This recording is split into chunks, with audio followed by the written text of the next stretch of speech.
has been expressed or implied by such forward-looking statements. Please note that we've mailed the complete investor deck, including the results, the press release, and investor presentation, and the same is also available on the company's website. In case anyone of you has not received it or not on the mailing list, please write to us and we'll be happy to send the same over to you. To take us through the results and answer your questions today, we have the top management of Laxmi Organic Industries Limited, represented by Mr. Ravi Goenka, Chairman and Managing Director, and Mr. Satish Nabar, Executive Director and Chief Executive Officer, Mr. Harshvardhan Goenka, Executive Director of Business Development and Strategy, and Mr. Partha Roy Chowdhury, the Chief Financial Officer. We will start the call with a brief overview of the quarter gone past and then conduct the Q&A session. With that said, I'll now hand the call over to Mr. Ravi Goenka. Over to you, Mr. Goenka. Thanks, Diwakar. Very good afternoon, ladies and gentlemen, and welcome to our earnings call for quarter 2 of this financial year. As you all may have already seen the results, this quarter has been one of the most challenging periods in the recent history of the company. As such, the chemical industry has been under cost pressures in the light of higher raw material, energy and logistics cost, and Laxmi is not an exception. As guided from time to time, the catastrophic flood, which we mentioned in our last investor call as well, resulted in inventory and volume losses eroding our profitability for this quarter. The plants restarted on the 5th of September. However, all the plants could come back to normalcy only towards the end of September, causing a near 60-day disruption of capacity utilization in our specialty intermediate plant. Now, all the plants are back on stream, and I'm extremely proud and appreciative of the efforts put in by our teams in this regard. Let me tell you, it is no mean task to commission a complex plant which has been submerged in water over a substantial time in a safe manner and achieve 100% capacity within a few weeks. My kudos to the operations team of our company. The acetyl unit had just a minor setback with respect to the floods and helped the company to remain profitable in this quarter, though the spreads normalized from an all-time high of the previous quarter. Our results for our first half remains robust, and we have nearly surpassed last year's profitability, the whole of last year's profitability. This has been due to our growing specialty business and a strong H1 for acetyls. The outlook for the second half and the year remains very positive. The overall demand for both the acetyl and the specialty intermediate remains steady across the sectors that we operate in. The SI order book is strong, and we hope to capitalize on the opportunities presented to us in Q3 and Q4 of the current fiscal. Except the time lost due to the flood, our capexes that are going on in the SI division are on track and will be completed during March and April of 22. The fluorochemicals project is facing some increased costs due to time escalations, COVID restrictions in Italy, increased prices of building raw materials and infrastructure costs, logistics, supply chain disruptions, etc. While we have started to receive our first containers of equipment from Italy, the global shipping crisis is delaying our entire arrival schedules. We, however, expect the project to get operational in quarter 1 of FY22. And on the positive side, the customer engagement, product development and sampling are underway, and the demand visibility is looking very strong. Finally, before moving on to the numbers, I would like to mention that our entire plant, equipment, inventories and other properties are well insured, and the claim finalization, including claim for loss of profit, is underway. Some of the performance highlights of the first half and the second quarter of fiscal 22 are as follows. Our H1 profit before tax is at 150 crores. In the current fiscal, it is almost equal to our entire annual profits of the previous full year. H1 to H1, the SI volumes are nearly similar, but due to the floods on quarter-on-quarter basis, our SI volumes are down by 60%. Despite the disruptions in the current quarter, the CAPEX funding remained on stream for all the ongoing projects. The aggregate funding done is of the order of 100 crores, and all this has been done through internal accrual so far. During the half year and the quarter, our European subsidiary returned robust performance.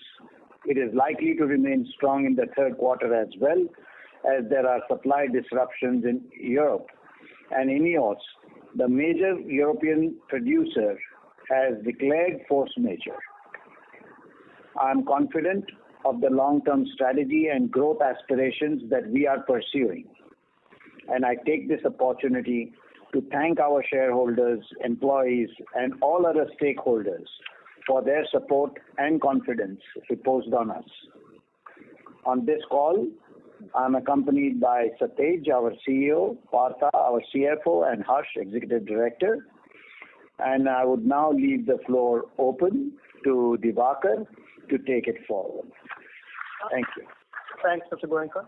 Lisa, you can vote for Q&A. Thank you. Ladies and gentlemen, we will now begin with the question and answer session. Anyone wishing to ask a question may please press star and 1 on your touchtone telephone. If you wish to remove yourself from the question queue, you may press star and 2. Participants are requested to use handsets while asking a question. Ladies and gentlemen, we will wait for a moment while the question queue assembles.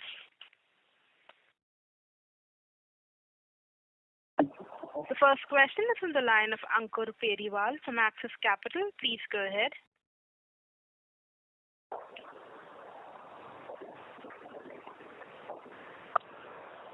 Ankur, your line is in the talk mode. Please go ahead.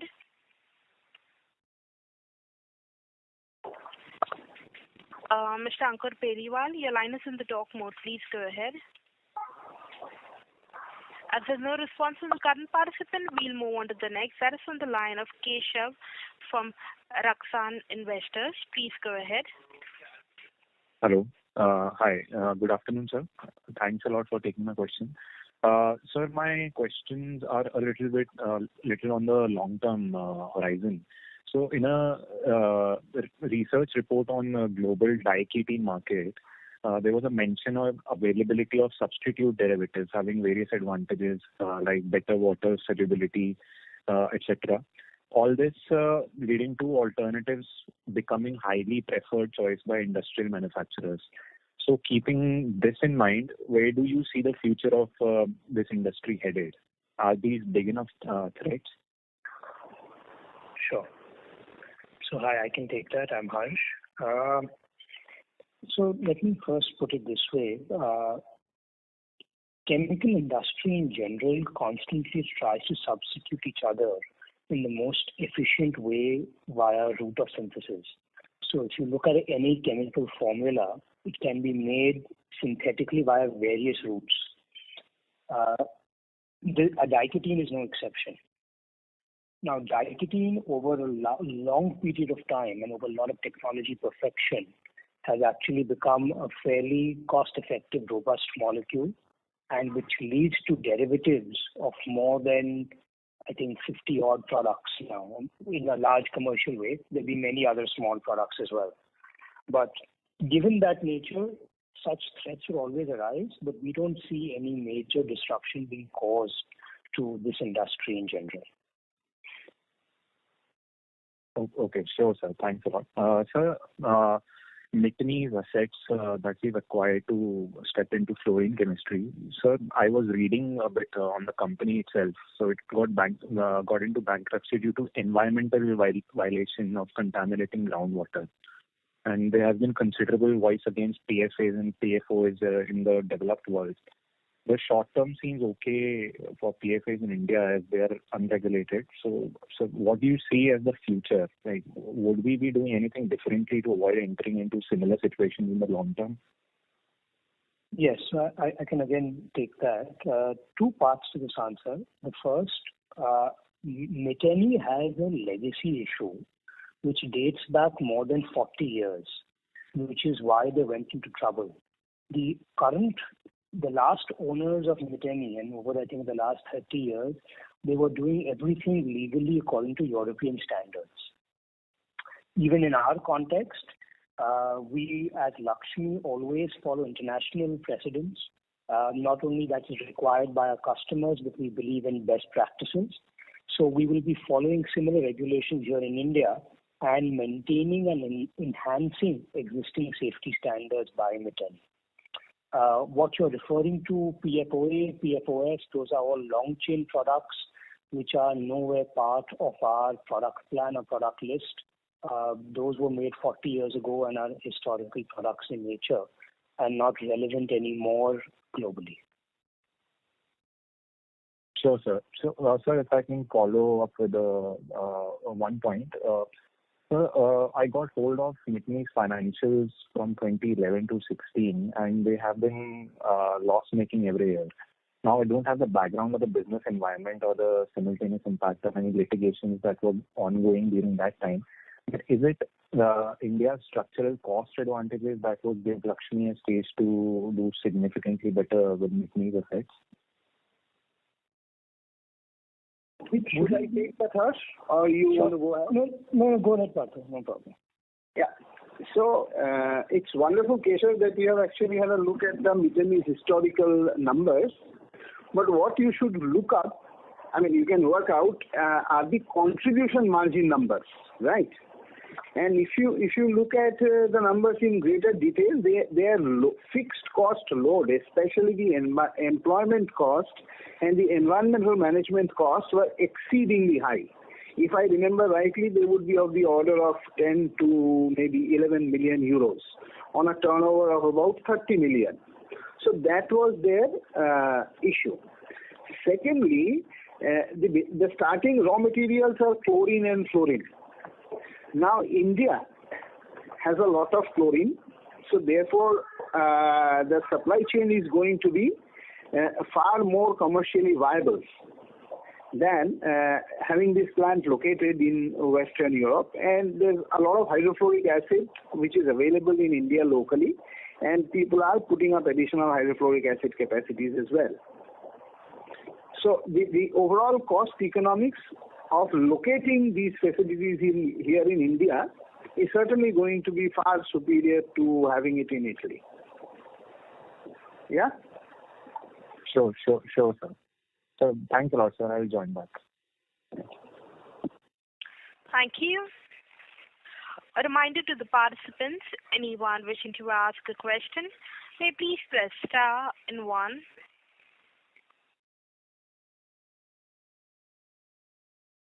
The next question is from the line of Bharat Shah from ASK Investment Managers Limited. Please go ahead. Hi everybody.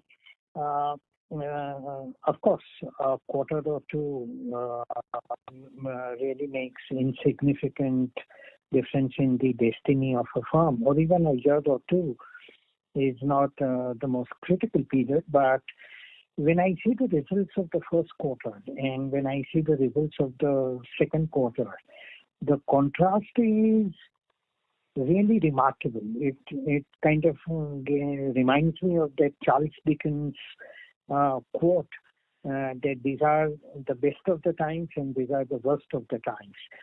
I mean, even in terms of the North Pole and South Pole kind of polarity, the difference between the two quarters sounded really quite incredible. So just wanted to understand the long-term character of the business where such wild spasms or changes is an expected nature or character of the business, or this is kind of a glorious rare exception. Bharat, good afternoon. I am Partho Chaudhary. Good afternoon, Partho. Now, see, if you look at the swings, the swing is in the acetyl piece. Okay. And then we had a complete volume knockdown in the specialty intermediates piece. And both of them, in fact, happened together. That is why you are seeing this North Pole, South Pole kind of swing. But I can give you a reference quarter, which is the second quarter of the last year, which is FY21. That is a good model to follow in terms of the distribution of the top line between the AI and the SI and the margin profiles, distribution of the margin profiles between AI and SI. Eventually, my sense is on a longer term basis, that is what is going to pan out. However, we also need to superimpose on that a fact that in the acetyls business we grow by acquiring more volumes, either organically or inorganically. Otherwise, we will lose market share. Because we have a sense that the end markets are really growing at a very good pace. Whereas in the diketene piece, it is a matter of product delivery, synthesizing new products and delivering them. So therefore, these two businesses will have to be probably evaluated through two different lenses, and then maybe we can add up the numbers and see where we are arriving. And so where does that lie? I mean, how do we visualize the long-term future of each of the pieces and of the firm in entirety?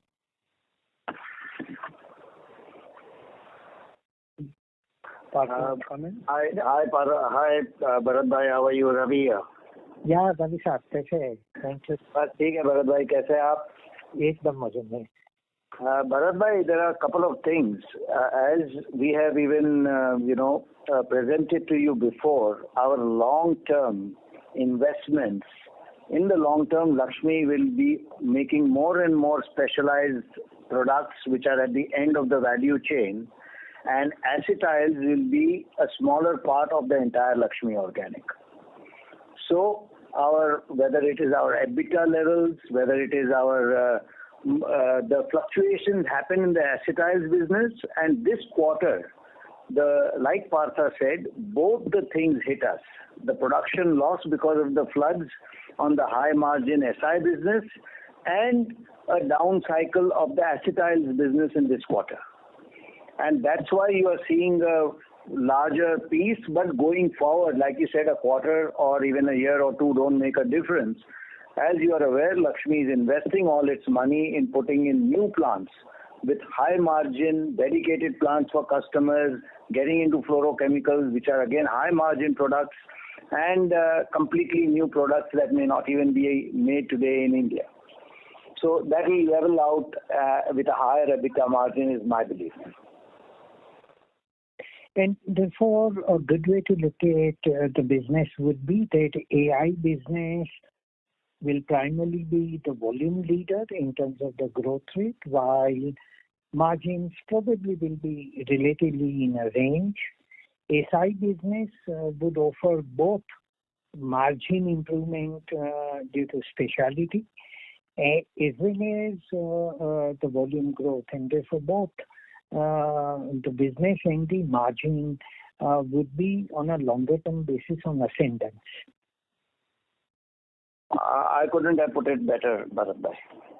Okay. Thank you, Goenka Sahab. I'll wait in the queue. Thank you, Bharat bhai.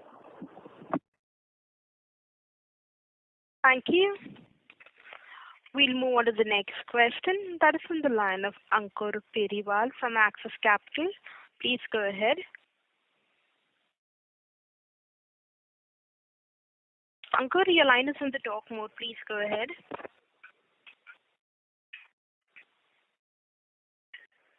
Ankur, Your line is in the talk mode. Please go ahead. As there's no response from the current participant, we'll move on to the next. That is in the line of Rohit Nagraj from MK Global. Please go ahead. Yeah, thanks for the opportunity. Sir, the first, rather not question but observation, our plant, as you said, that wasn't functional for about 1 month, and then the entire disruption was 60 days. Wouldn't it have been prudent to actually intimate this to the investors that probably this particular event has caused a serious disruption? So just probably a suggestion, if incrementally such things happen, it would be really helpful for the investors to understand the gravity of the situation. The way globally majors companies intimate about the force majeure, which may cause some disruption.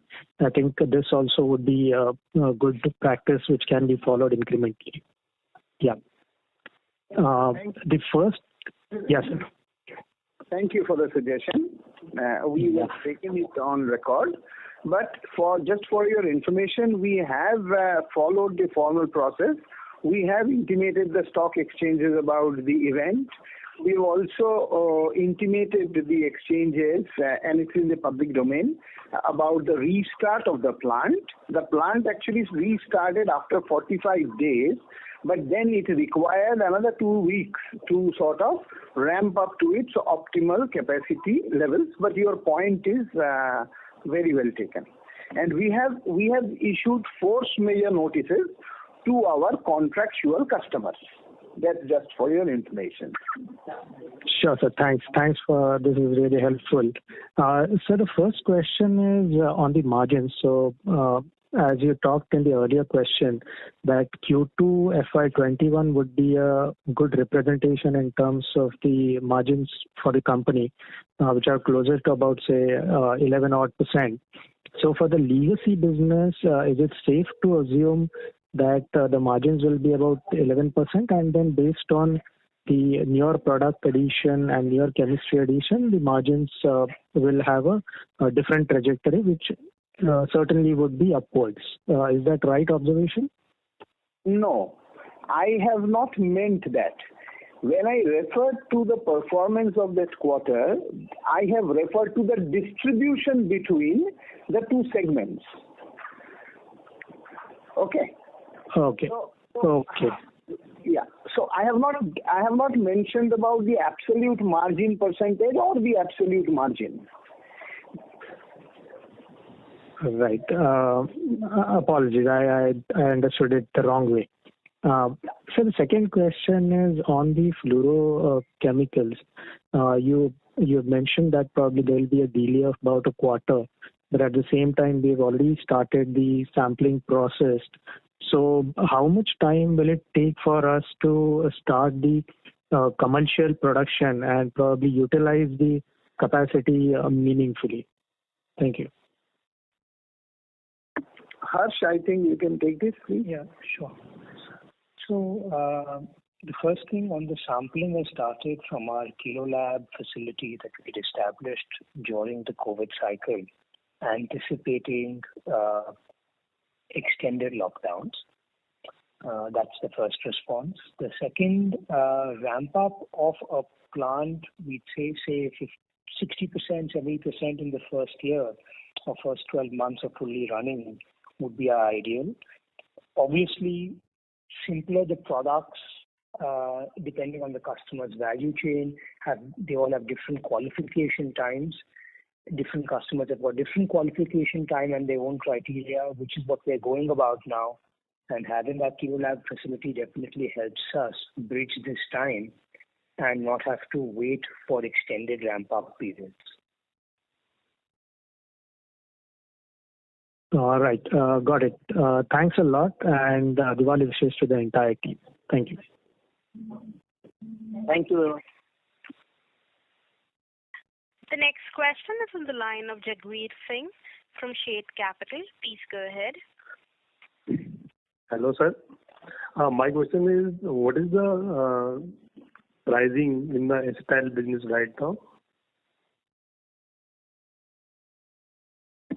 That is an information which you have to get from the market, Jasbir. How could we, do that? Different companies in this space have different pricing strategies. Yeah?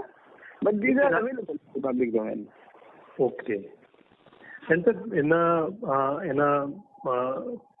presentation you have mentioned you will surpass the internal targets for this year. So what are these internal targets?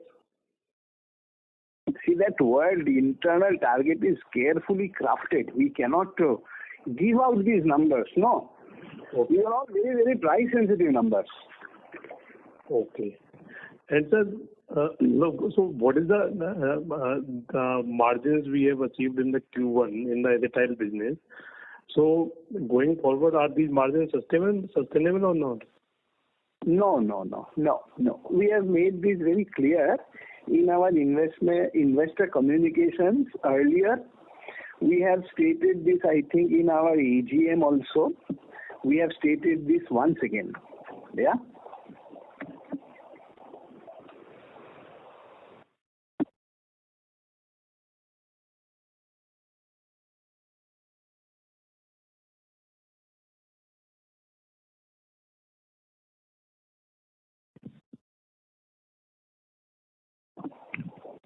Hello, I finished the response.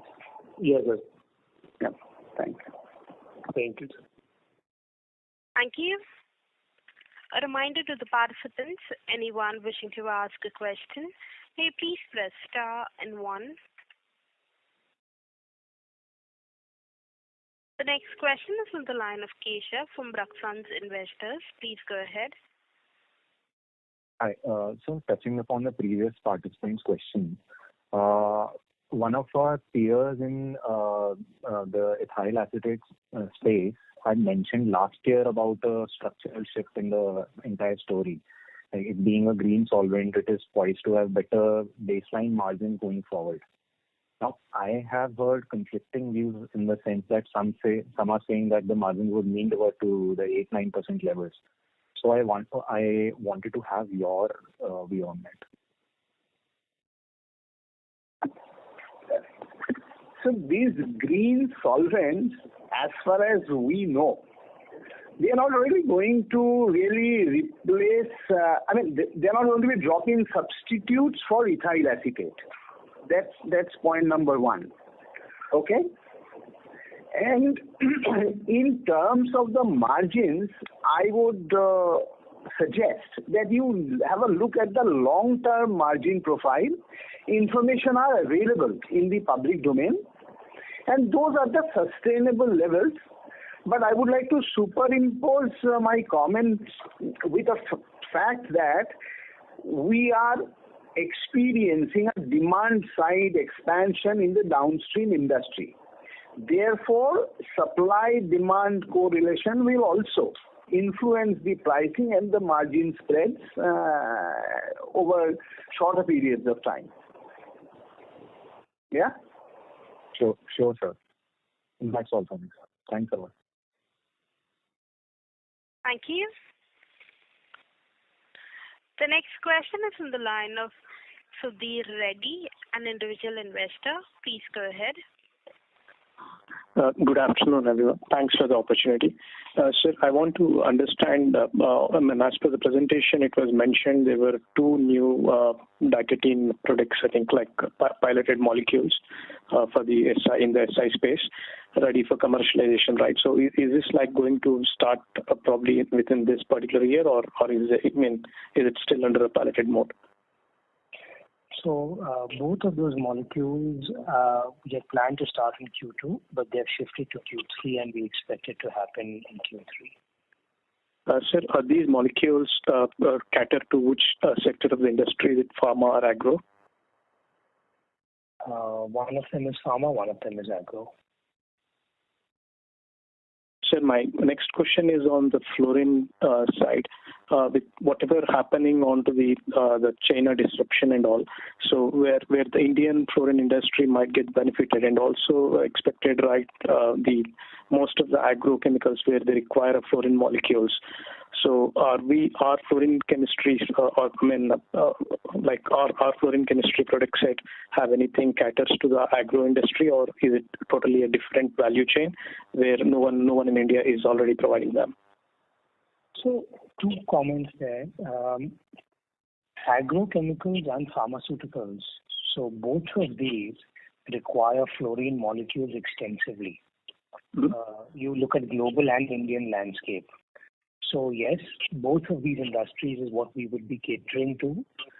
Agro will come first, and followed by pharma, given the qualification times in pharma can be slightly longer. Thank you, sir. That's all I have. And happy Diwali. Thank you. Thank you. A reminder to the participants, anyone wishing to ask a question, may please press star and 1. The next question is on the line of Ashok Agarwal, an individual investor. Please go ahead. So my question to you is regarding the recent catastrophic floods. So I also understand that similar floods, very less intense, were there previous years also. Sorry to interrupt, Mr. Agarwal. So we are not able to hear you clearly. 1 second. My question is about the recent catastrophic floods, which have resulted in a big stoppage of our production. So I'm asking you, how are we preparing ourselves for, say, future such catastrophic floods, knowing very well that previous years also such floods have occurred? So I want to know how we are preparing ourselves for future such events. Sure. Harsh, are you going in or you want me to go in? You can start, Partha. I'll pitch in. Okay. So, Mr. Agarwal, the dimension of the flooding which happened in the earlier years and which happened this year were very, very different. Just to give you a sense, in the earlier years, we had water which came up to about 3 or 4 feet, and then it receded very quickly. This time, the water level reached about 14 feet. Almost everything in the unit was underwater. And the water stayed back because there was a current and because of its geographical location. So, we had an assessment of the last flood which happened in 2019, and that was the first flooding in that unit, and we have been there in the region for more than 30 years. So we raised all the equipment which could be raised, especially the electrical equipment, to a height of 8 feet.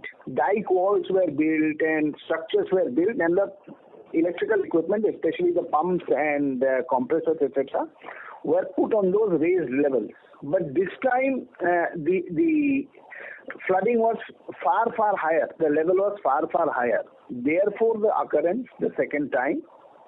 Now, so therefore, we are looking at a larger answer to this question, which is a very rightful question, and it is there in our minds. So I would now like Harsh to take it over from here. Yeah, so Mr. Agarwal, obviously this is what bothers us a lot. And we've come up and split it into time-bound things that we can do, which will make us more sustainable as an organization. So the first is to do with stock points and inventory. We're looking to put this in different locations and not keep it at our site. So that automatically reduces our inventory loss. That is the first short-term thing. Second, from some of the infrastructure that's present at our site, we're looking to raise that to a particular height so that even if a flood comes, the restoration time may be very low and it can happen in a quicker, safer manner. And 3 is an alternate site for production. But as you can imagine, any new site requires a lot more detailed thought process. So all three are being evaluated and being done in a time-bound manner.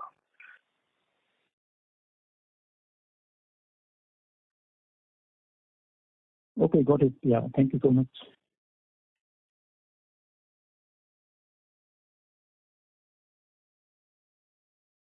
Thank you. Hello. Yeah.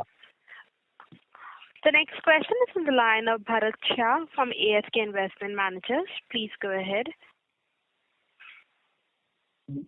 Given the fact that research is a critical component of our business, we'll be keen to know how is the research and development function kind of carved out in the organization, staffing, trust, and nature of investment being committed there.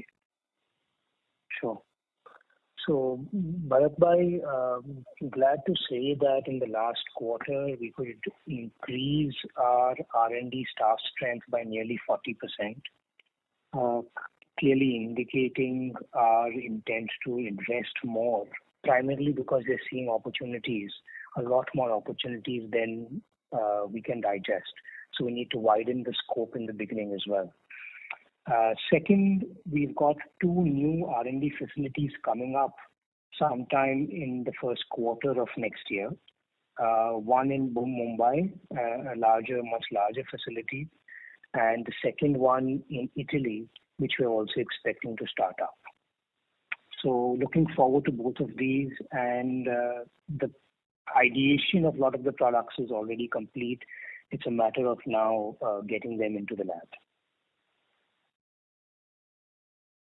And what would be the total staffing strength in R&D, and how it is a function organized? So we have today almost 70 people in R&D.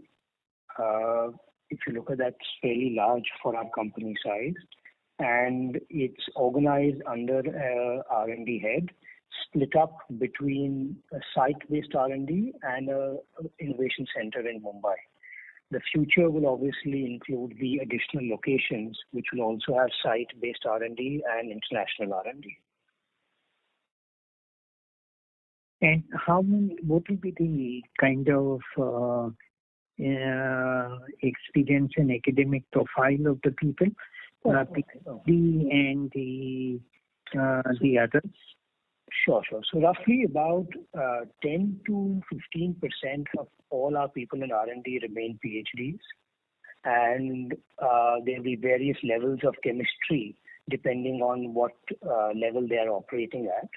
In addition to that, you've got the process engineering team, which also tends to be a mix of PhDs and process engineers from reputed universities like City in India.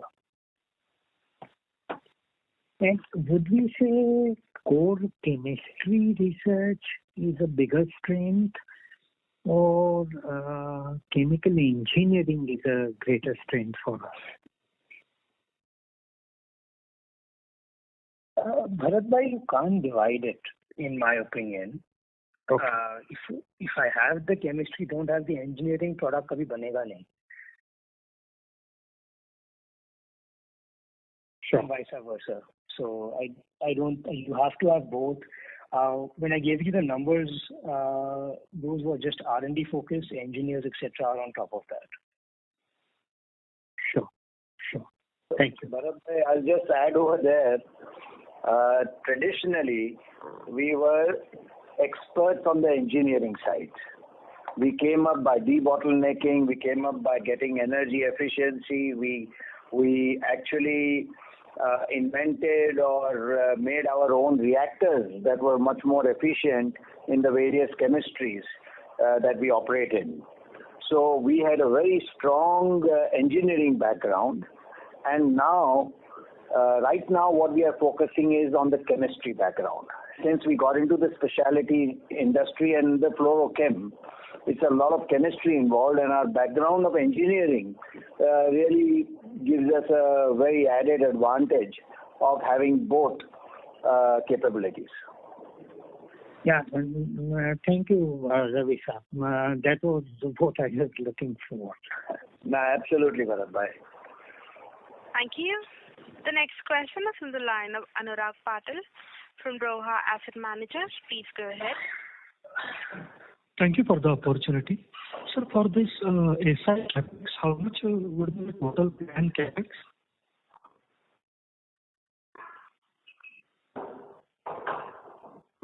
Hello. Yeah, so roughly around 250 crores. 200 crores will be in the primary major blocks, and then you've got other capexes going on as well. And sir, fluoro specialty capex, it is included in this, or it will be different from this? Fluoro is different. So how much that capex will be? Currently, the number is around 280 crores, but we're evaluating what are all these new parameters that have come across to us to see where we finally land out. Okay, sir. And sir, in the AI segment, this acquisition of YCPL, what is the status there? I will go in, Harsh. The acquisition is completed on 1st of October. So it is now become a 100% subsidiary of Laxmi, and then we will start the process of amalgamation in the due course. Okay, sir. That's it from my side. Thank you very much. Thank you. The next question is from the line of Alisha Mahawla from Envision Capital. Please go ahead. Hi, sir. Good afternoon, and thank you for taking my question. Firstly, season greetings to you and your team. Sir, my first question was with respect to your AI business. If you see sequentially from Q1 to Q2, there is very nominal growth in this segment. Is this because of capacity constraints, and this is sort of the run rate that we will be looking at?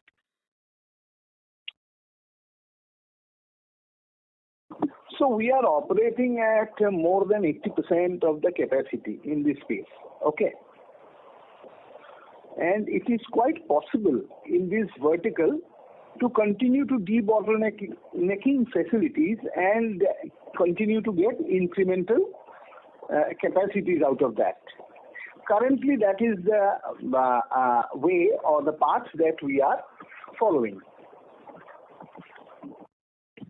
Okay, so basically this is the sort of run rate we can expect till there is further debottlenecking that takes place. Yes.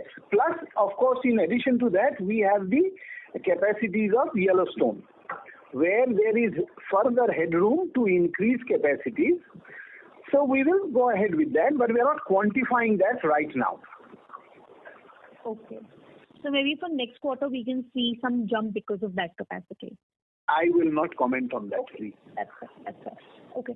And the next question was with respect to the SI business, and while we do understand that it was impacted because of the floods, is it possible to quantify what is the kind of orders that either got deferred or cancelled? Would we be at a run rate that was better than what we did in Q1? Harsh, can you take up this, please?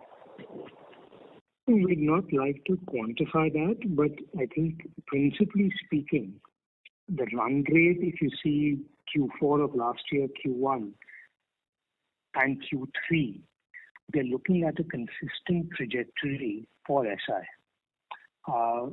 As mentioned in our slide deck as well, there are specific strategies that we've been adopting and working on for the last 3 years, which we are seeing play out. So definitely you will see a trajectory what was there prior to the flood. Okay, got it. And just one last clarification. It was mentioned earlier in the call that a correct contribution and margin run rate to see would be the Q2 of last year. So are we saying that a 11-12% kind of EBITDA margin is the most sustainable number, plus minus obviously gain for volatility? Just wanted to clarify that. No, we are not saying that. We have stated whatever we have stated at that point in time is to give a sense of how the distribution of the revenue and the distribution of the profitability or EBIT or EBITDA is going to be. So that is the right distribution. And if you compare that with the Q1 of the current year, you will realize that the spike is there in the acetyl space. While all the good work which has been done in the SI business had gotten overshadowed by this spike. Yeah? Okay, got it. Okay, sir, thank you. Thank you. The next question is from the line of Mohit Jain, a retail investor. Please go ahead.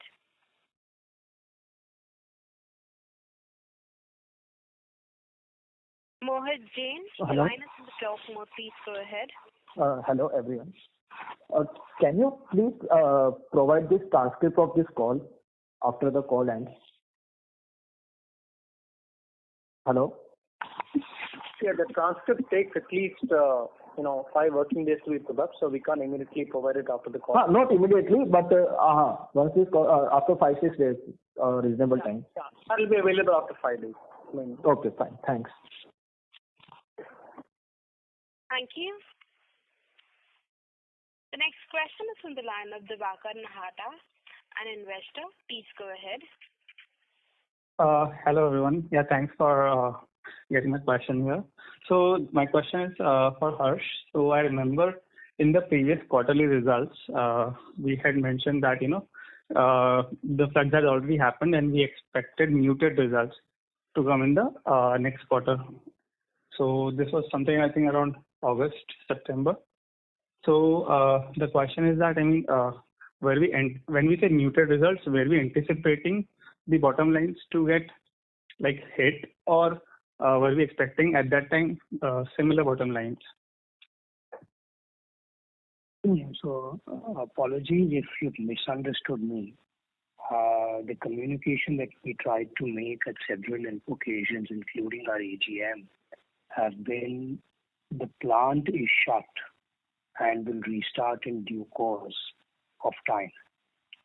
I think a plant being shut would communicate clearly the impact it would have since you wouldn't have production, but I will try to improve my communication and be clear. Correct. Yeah, I think that could have made more sense. And also, when we say, we have insurance for even the loss of profit. So, is it something which is yet to be considered in the overall scheme of things, or is it something which we'll get as an insurance in the next quarterly results?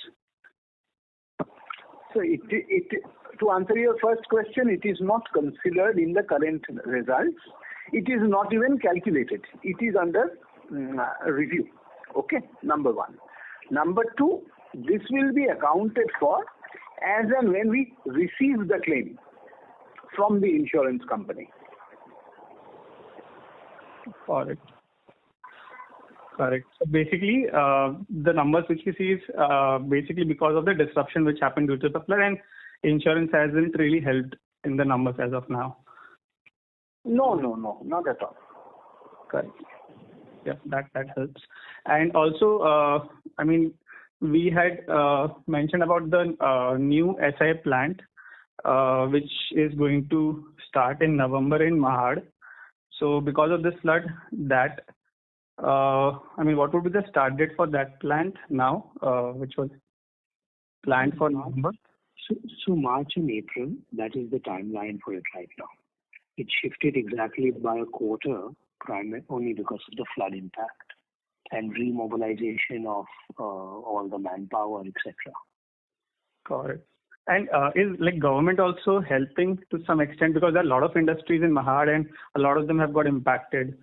So, do they also have some kind of plans Sorry to interrupt, Mr. Nahata. May we request that you return to the question queue? There are participants waiting for their turn. Sure. Thank you. The next question is from the line of Rohit Nagraj from Emkay Global. Please go ahead. Yeah, thanks for the follow-up. Just to reconcile the capex numbers. So this year we'll be having 250 crores of SI capex. I think we had spent about 100 crores on fluoro specialty till March, and another 50 crores during the first half. and total capex is about, as indicated, 280 crores. So effectively, 180 crores of fluoro specialty capex and 250 crores of SI capex. That entire amount will be spent during FY22. Is it a right assumption?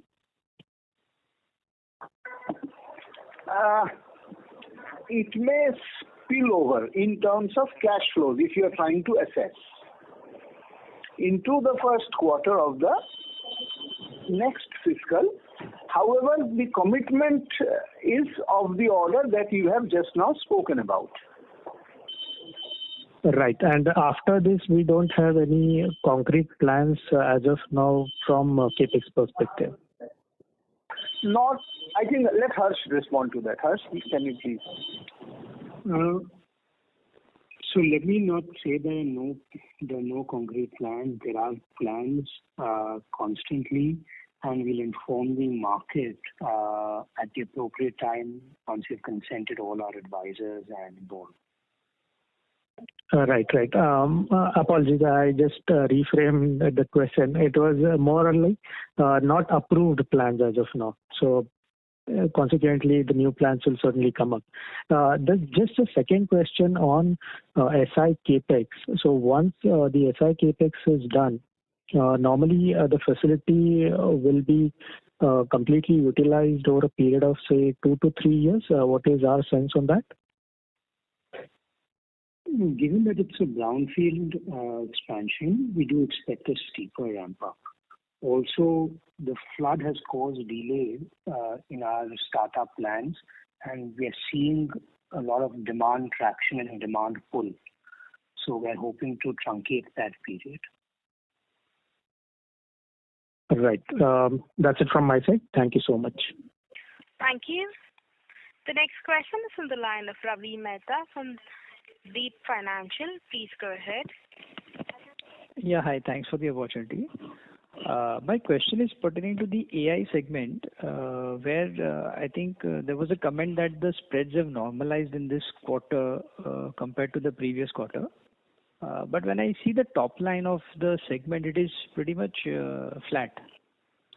So the realization seems to be stable. So what is driving the spreads, or if you can just elaborate a little bit on this? So I'll take that question, Harsh. So, Mr. Mehta, the prices have corrected, not that they have not. There is also an implication or, of the volumes when you see the top line in financial terms. But while the selling prices have corrected, the raw material prices have not corrected to that extent. Therefore, the compression.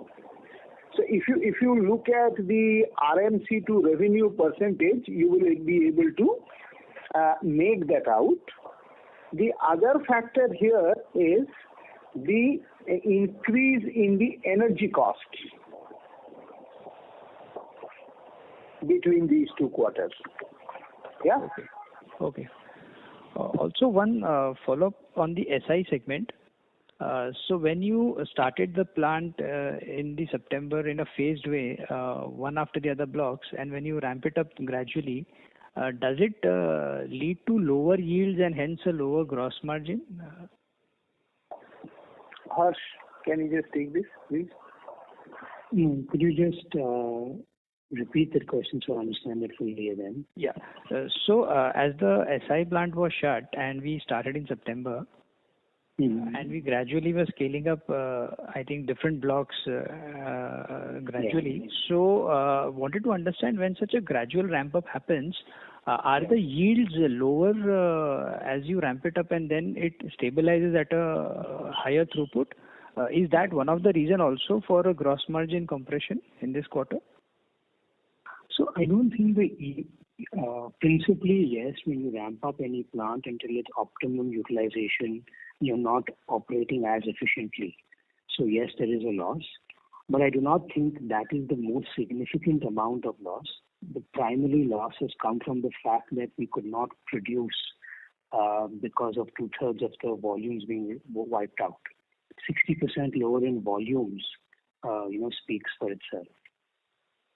Sure. Okay. Thanks. Thank you. The next question is from the line of Bharat Shah from ASK Investment Managers Limited. Please go ahead. Yeah.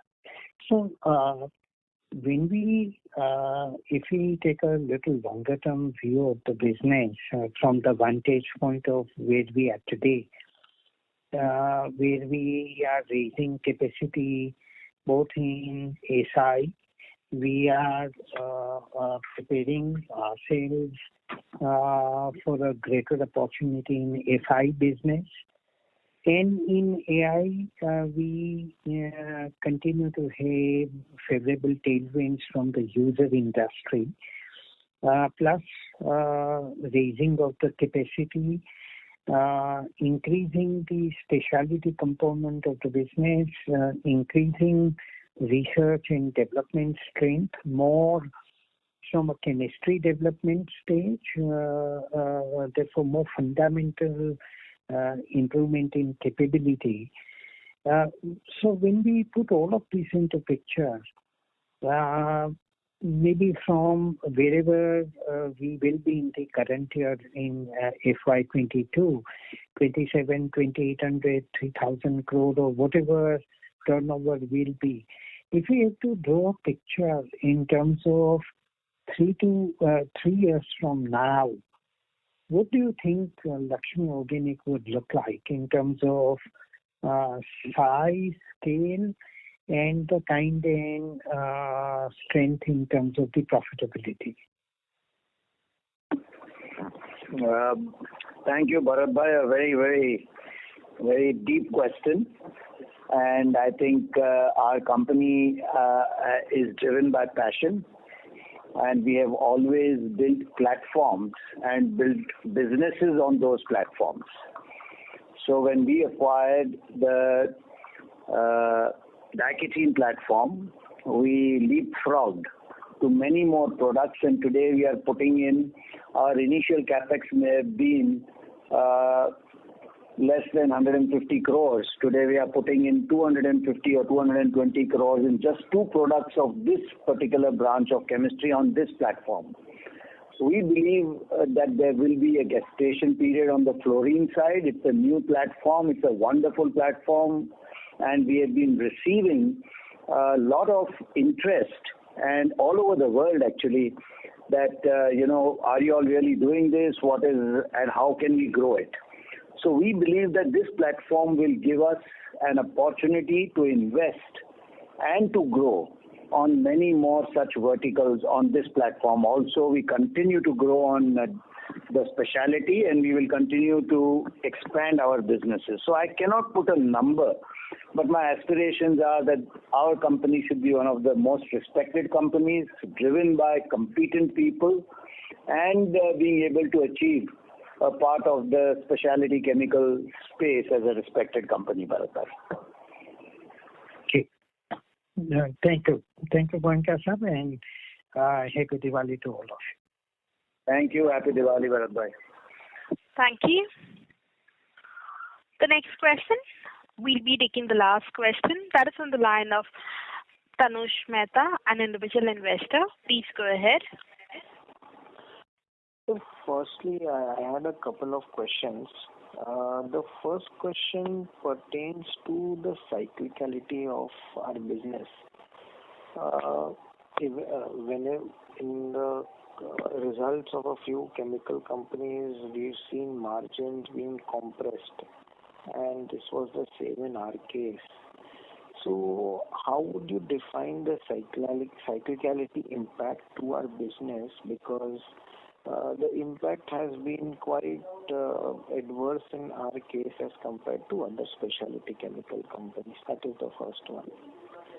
The second one pertains to, sir, overall the chemistry in which we are present, we have grown them quite exponentially in the last few years.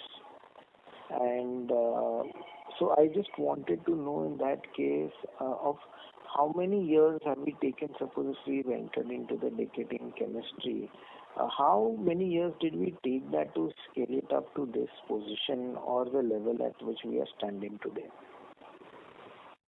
Thank you, sir. Harsh, you may please go ahead. Yeah. So again, let me talk about the cyclicality first.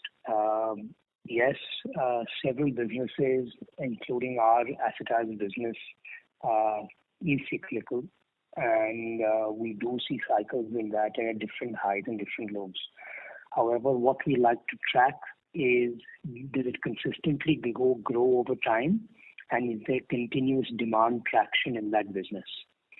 The last quarter, we had an exceptional performance which we have not seen before, which we have clearly stated.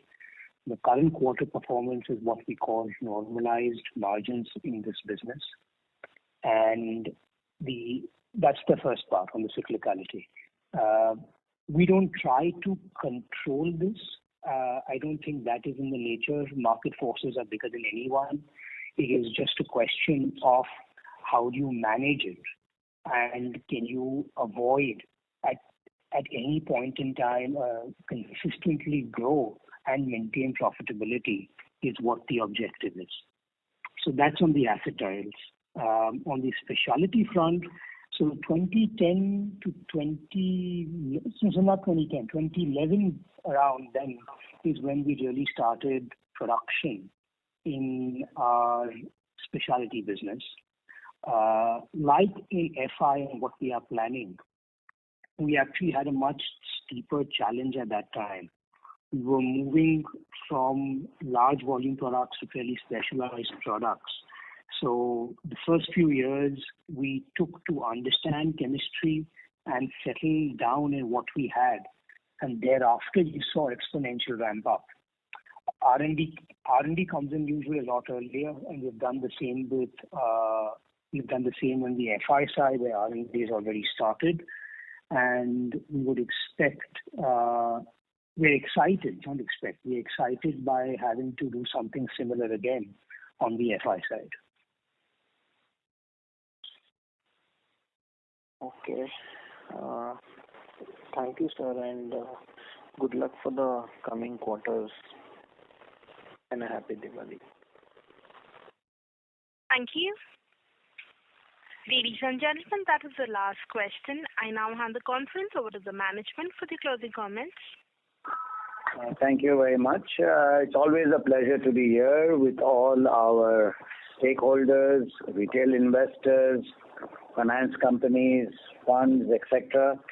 And it will be our endeavor to satisfy your questions in a manner and in a very transparent and honest manner as we feel. I hope that we would have satisfied you on most of your questions. If you have anything other than that, please feel free to send us your questions by mail, and we will definitely answer to your questions within the statutory limitations. We look forward to again interacting with you in the next quarter and with a more positive, hopefully, discussion. And we take this opportunity to wish all of you and your families a very happy and Deepavali and a very prosperous New Year. Good luck to all of you. Thank you. Thank you. Ladies and gentlemen, on behalf of Laxmi Organic Industries Limited, that concludes this conference call. We thank you for joining us, and you may now disconnect your lines. Thank you.